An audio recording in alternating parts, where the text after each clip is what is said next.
Hi Sagittarius, welcome. So silipin natin kung ano naghihintay sa'yo sa year 2026, next year. Pagdating sa love, career, at saka iyong kapalaran. Tingnan natin kung meron pa bang magandang naghihintay. So be open-minded, hindi halos lahat magaganap. Kaya ipag-pray kapag maganda yung lumabas. Start na tayo. Give me the message for Sagittarius.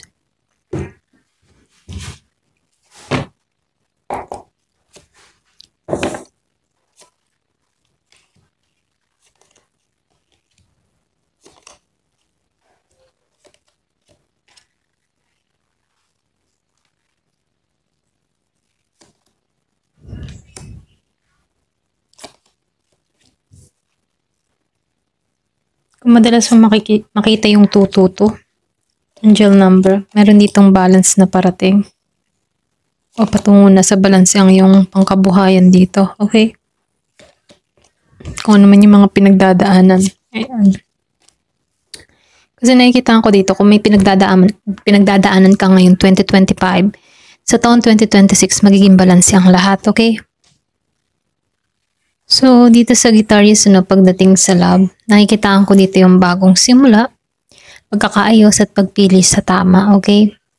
So, nakikitaan ko rin dito na maaaring, may bagong relasyon or reconciliation at darating.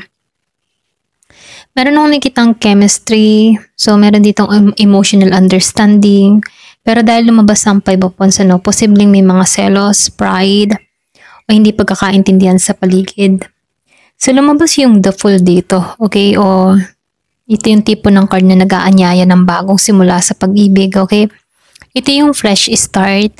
Pero paalala rin dito na huwag ka masyadong padalos-dalos, okay? Kasi lumabas din dito yung 2 of Swords.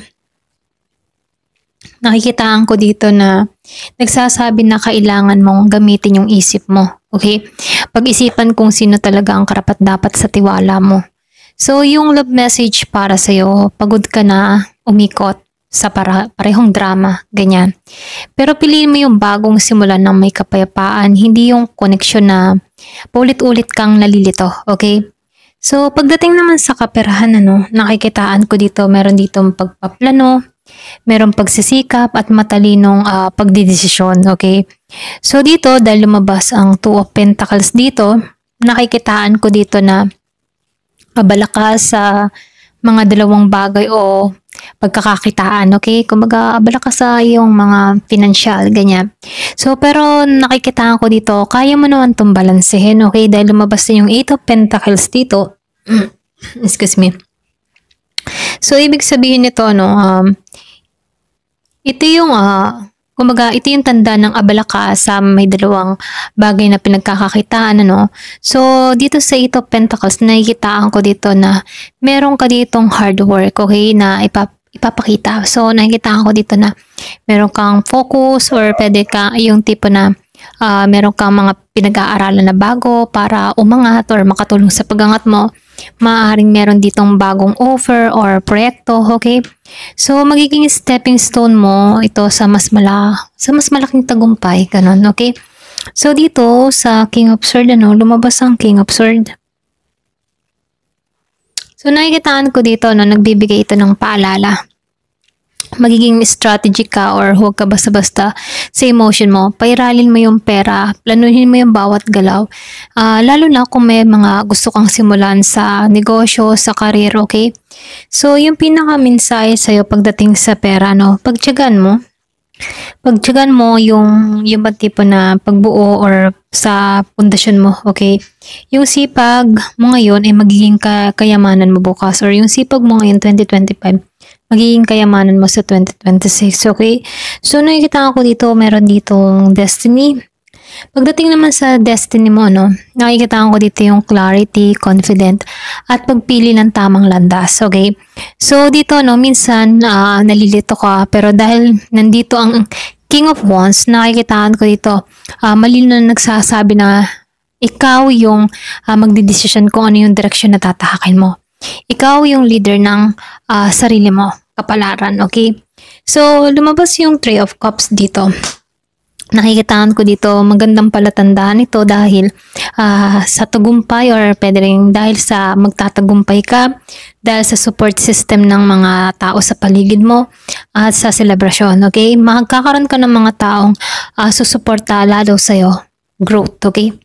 So, dito yung pinaka-mensahe sa'yo, yung kapalaran mo ay nasa iyong mga kamay, okay? Gamitin mo yung talino, yung tiwala, yung tapang mo para sa sarili mo, okay? So, dito yung overall message para kay Sagittarius, Pagdating sa love, may bagong simula or reconnection na magbabalik, okay? So, dito, kailangan mong piliin yung kapayapaan kaysa sa drama. Pagdating naman sa kaperahan, lumalakas yung financial stability mo sa tulong ng disiplina at pag-aaral ng mga bagong skills, okay? So, dito sa destiny, nasa iyo yung kapangyarihan gumawa ng sariling landas. May mga kaibigan o tao na tutulong sa'yo, okay, habang umaangat ka, okay? Hindi mo kailangan sundan yung mga hindi mo kailangan sundan yung iba, okay? Ikaw mismo yung daan, sa tapang mo, susunod yung swerte, okay? Ayan, hanggang dito na lamang po. Thank you for watching. Love and peace.